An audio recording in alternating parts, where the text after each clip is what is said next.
Hello friends, welcome to easy drawing and art YouTube channel.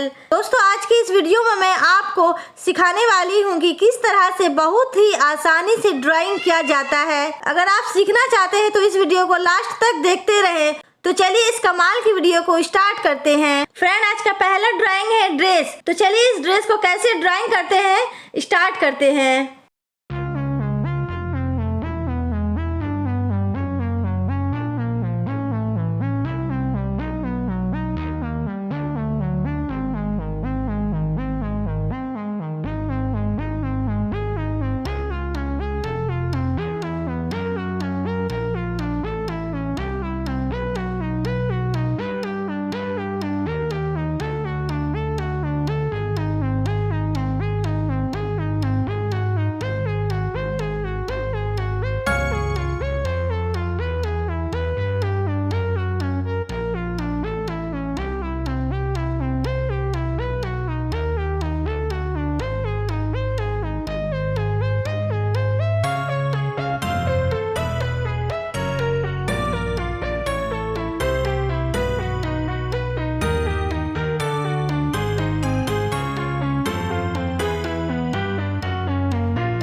अच्छा, अगला ड्रेस है बच्चों का गाउन। देखते हैं ये गाउन कैसे बनाया जाता है।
अगला ड्रेस है हुडी। तो देखते हैं हुडी कैसे बनाया जाता है, कैसे ड्राइंग किया जाता है।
अगला ड्राइंग है गर्ल।